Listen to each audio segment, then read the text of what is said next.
এইটো আপুনি কি বনাইছে বাৰু? এইটো মানে এইটো বহুত নম্বৰত আকৌ মই অষ্ট্ৰেলিয়াত আহি আকৌ খানা বনাবলৈ মন গ'ল। হয়। আৰু এজোপা নেমু আছে পিছফালে। হয়। দেখাত কাজি নেমু যেন লাগে, কিন্তু কাজি নেমুটো অলপ ডাঙৰ। হয়।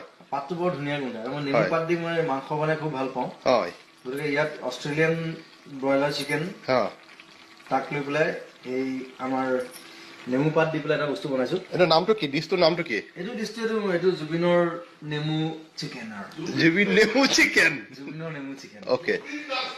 গতিকে সেইটো যদি কোনোবাই শিকিব বিচাৰে, হয়, মোৰ ওচৰলৈ আহিলে হ'ল। মই গুৱাহাটীত হওক, মুম্বাইত হওক, য'তে হওক মই শিকাই দিম। এইটো মোৰ লগৰবিলাকে জানে এইটো মই বনাওঁ। হয়। ৰবাব টেঙা পাতেদিও বনাওঁ। গতিকে আজি এইটো স্পেচিয়েল ডিছ বনাইছো। মানে এইটো আজি কিবা স্পেচিয়েল কাৰণটো কি? মানে আপুনি অষ্ট্ৰেলিয়াত প্ৰথমবাৰ আহিছো কাৰণে এটা স্পেচিয়েল ডিছ বনাইছে আপুনি। ডন ব্ৰেডমেনক মনত পেলাই নেমু চিকেন বনাইছো। ভিডিঅ'টো যদি মানুহলোকে চালে প্লিজ চেনেলটো ছাবস্ক্ৰাইব কৰিবলৈ নাপাহৰিব।